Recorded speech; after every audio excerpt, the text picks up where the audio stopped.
Kirblog's on film. Talking about anime. Kirblog's on film. Nobody asked for this one, but I decided that I really wanted to take this time for Anime April to talk about a show that's very, very near and dear to my heart, and there's so few people I've ever met in my life who've seen it. For my second installment, once again, I'm definitely going out of order in terms of when I got into a lot of these shows and what the impact they had on my life and everything. I got into this little show by Gonzo Animation called Speedgrapher, or Speedgrapher, however you want to pronounce it. In my first year of college, I believe. I wish I could remember exactly how it was that I got into it. I think that it was just a time in my life where I was really just exploring and watching a lot of different anime, particularly when Funimation was just putting out like more and more shows every year on a more consistent basis. By that time, they actually had some kind of like special deal, I think, with Gonzo Animation where they were putting out like a lot of their shows on DVD and dubbing a lot of their series. And I was watching stuff like Burst Angel and things like that, and trying out other random ones like Tsukiyomi Moon Phase and Hell Girl and lots of stuff like that. And there were a lot of shows that kind of came and went that I was like, all right, that was okay, or I was kind of into that, and that was all right. But this show in particular was one that really stood out to me, and I just kind of picked it up one day, and I think I was just immediately hooked into it. And I'm going to kind of use this Kirblog more so as a because of the fact that I feel there's so few people who really even like were aware of the show or gave it a shot or watched it at all. I'm kind of going to use this as a platform for pitching to get you to watch it, because I'll say ahead of time that it's all, at the moment that I'm recording this, available to watch for free on Funimation's website, the entire series from beginning to end.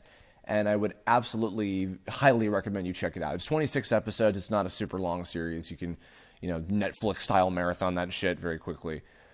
But so basically, okay, my one phrase description for Speedgrapher is it's X-Men meets Cowboy Bebop meets hot sweaty sex. That said, it is absolutely not a show intended for children at all. So, again, I never know exactly what the general age range of my listenership is, but yeah, just bear that in mind. It's, and also I'll say, because it's relatively violent, its subject matter is relatively hardcore, not in like a shock value way, because then I wouldn't enjoy the show if it was. It's very, very interesting and very cerebral, but it is super violent.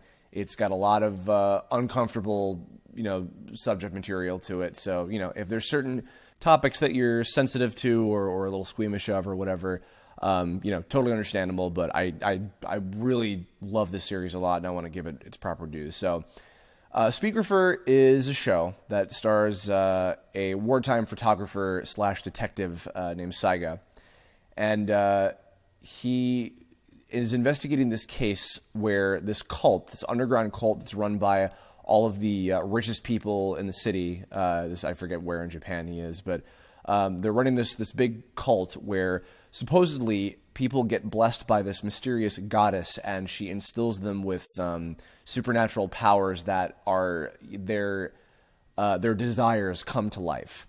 And we find out that the goddess in question is this little girl named Kagura. She's about 15 years old, and basically she has some kind of strange thing going on with the chemicals in her body that awakens some kind of dormant supernatural ability within human beings. I think it's only for certain ones, depending on if they have some kind of like genetic thing inherently or something like that. I don't quite remember, but it's been a little while since I've rewatched the show. But basically, a bunch of these rich douchebag people from around the city who are part of this club have been given superpowers that are more or less inspired by their sick or very particular fetishes. So it's and then Saiga, while investigating the case, he finds this girl and he rescues her. She's been being used and abused by her mother, Miss Tenozu, who's kind of the one running all this, the whole operation, along with her lover Suitengu, who's also a rich piece of shit in and of himself. He rescues her.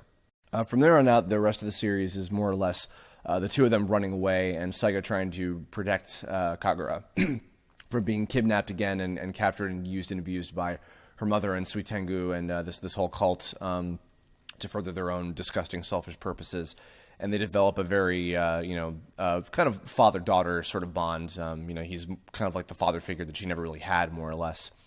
And along the way, they basically get chased after by members of the club who were instilled with powers from Kagura while I think she was put under some sort of like hypnosis or, psychosis or something to, be used to give these people their powers and everything.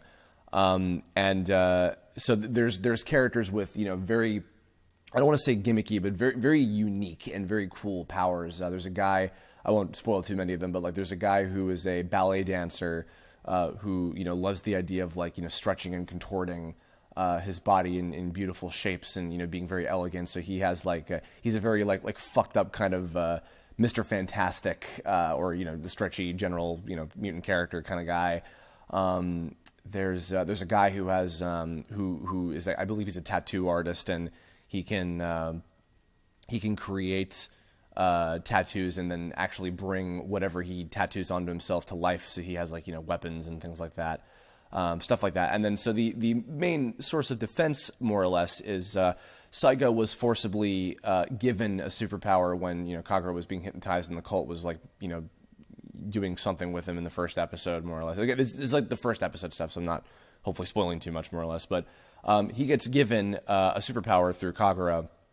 And so because he was a wartime photographer and he had this interesting experience of when he'd be taking pictures of people as they were getting shot, and like, he was literally taking pictures of the chaos happening in this war. And there's more to that as well that, we get into later on. But he was getting like super excited and even like, maybe to like a sexual kind of way by the prospect of that. And it's like kind of fucked up, and it's something that he like regrets and knows is like a deep-seated issue for him or whatever. And basically that ends up manifesting as his ability. So he has his, his old school Polaroid camera. And when he takes a picture of somebody with it, his eye gets all like Sharingan-esque, kind of like, Naruto sort of thing. And he can cause whatever he takes a picture of through his lens to explode. So it's almost like a shotgun, like, burst effect kind of thing. And also the depending on what type of camera it is, like depending on like the power of the lens, like how high quality the picture is or how far it reaches kind of thing, the bigger the explosion will be.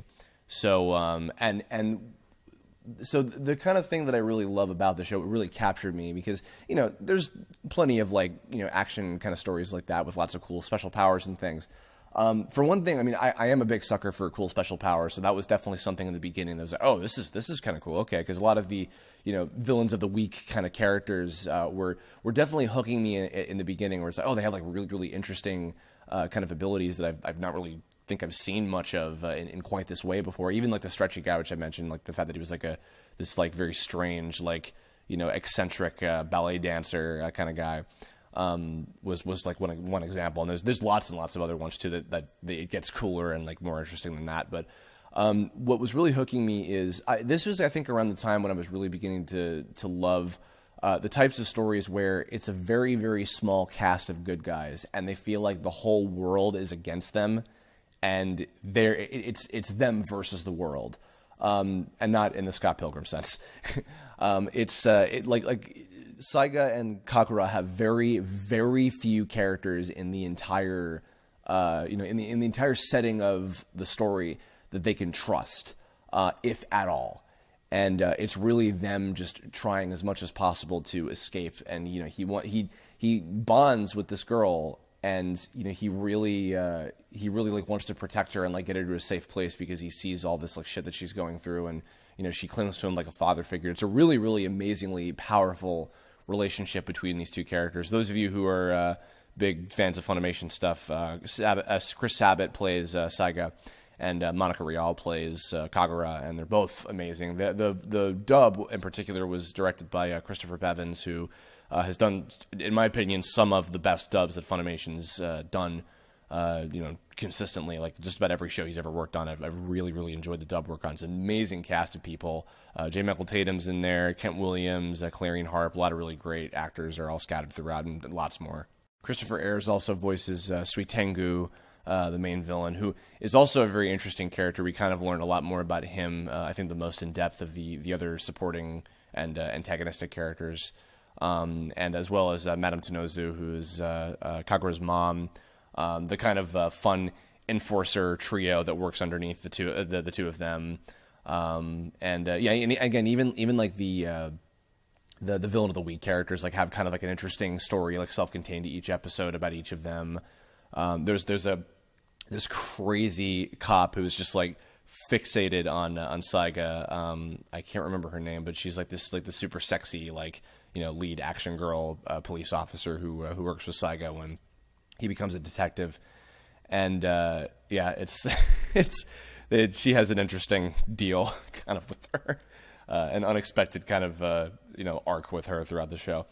But yeah, the show just like unexpectedly grabbed me. Like it's funny because I think from remembering that time like in college when I was just like buying up and like watching a lot of these different shows that Funimation was putting out, I remember that even ones that I collected like the full series of like Hell Girl was another one that I just like bought all 6 DVDs of that full series, and it was enough to like get me interested. But that was a show that I got to the end of, and I was just like, man, there's nothing really much about that show that stood out to me all that much. Like it was an enjoyable ride, but it was whatever. I think just like on a whim, I gave this one a shot. I really do wish I could remember exactly what it was that made me give it a shot. But I was like immediately grabbed by it within the first DVD release, and it's gone down as like one of my favorite kind of like more obscure anime series. Of the few people that I have talked to about it who have seen it, I think the one kind of consistent criticism I've heard of it in terms of like its shortcomings are it's very like it beats you over the head sometimes with the whole like money is corrupt and it's evil and it corrupts people kind of thing. And I guess fair enough. There is a fair sense of that, especially with kind of how things with the villain characters kind of unfold, and as you learn more about them and like what it is that they're doing and what their motivation is and everything. I can understand that, but to me, it's much more about the relationship between Saiga and Kagura, like just their whole journey together. And again, that whole kind of format of like, very small cast of, main characters like against the world. And there's so few people that they can trust kind of thing. There's something like it's really like heart pounding. And like, it's a type of setting, like a figurative setting, I guess you could say, that makes for really, really amazing, character dynamics and bonding experiences in particular. Because, it's funny. There's even a joke. This isn't a spoiler. There's a joke made by one of the villain characters about, like, Saiga and Kagura traveling together. And one of them is like, oh, how much you want to bet he's banging her right now? And then, one of the other characters is like, no, euphorics, which euphorics are what they call the characters that have been given special powers by her.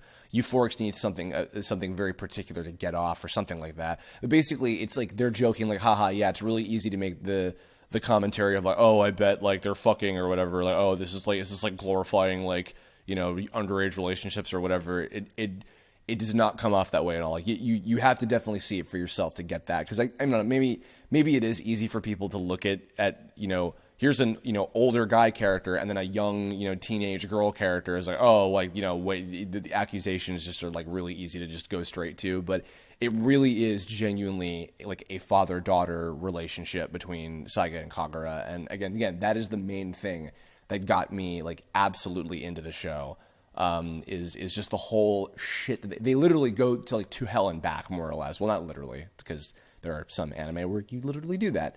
Literally. Have I said that enough? Good. But yeah, just there's something special about the show, and even I hear often even criticisms about like Studio Gonzo's stuff. I know that Last Exile is like the one show that everybody seems to like, kind of all around be a fan of. Like, and to be fair, like Burst Angel and some of their other series that I watched for a while like weren't amazing. I think I was just like blown away at first by like how visually cool they were, and then the magic of the story kind of died for me. But I've gone back and rewatched Speed Griffer. I think maybe like a few years ago now. I can't remember how long ago it was, but I rewatched it again and I was like, oh, this show is still fantastic. And it's one that I just like wish a lot more people like would be aware of. Shows like that just kind of come and go, and they just for one reason or another, regardless of how good they are, they just kind of slip under the radar. And Speedgrapher is one that I feel deserves a lot more attention than it has. On my break a second ago between recording this, I have noticed actually that the uploads of it on the Funimation website are actually for members only.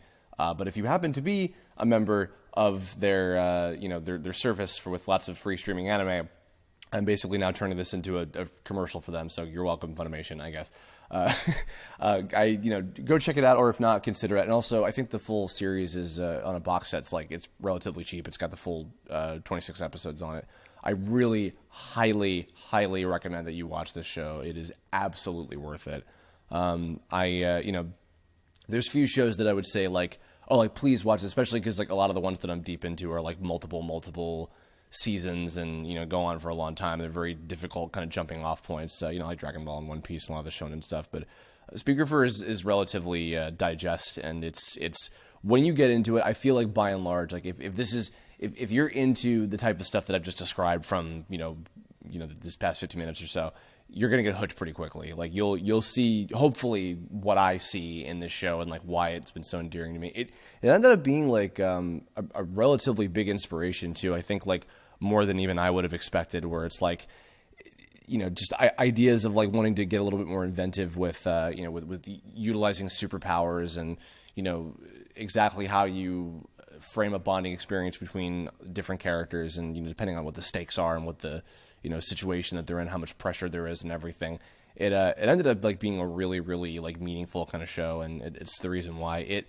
And another one that also happens to be voice directed in part by Christopher Bevins that I'll be talking about probably soon are two of my more obscure favorite anime series. If you know my list of which ones I'm going to be talking about, you'll probably know which one's coming next. But yeah, so I'll have a link to that in the description below if you want to check it out. That's kind of going to wrap this one up, a little shorter than usual. But in the comments below, if you have seen Speedgrapher before, tell me your thoughts on it. Did you have any particular favorite aspects, favorite characters, or moments, or anything like that about the series? Were you not a big fan of it? Did it not really do a whole lot for you or anything? Let me know. And in the meantime, if you have not seen the series, please, I do implore you to give it a shot. And I think it would be worth it to give it a shot. You're taking a picture, a shot with your camera. I'm going to go now. Thank you for listening. Hope you're enjoying Anime April so far in this first week. And I will continue onward very soon. I will catch you all later. Bye-bye.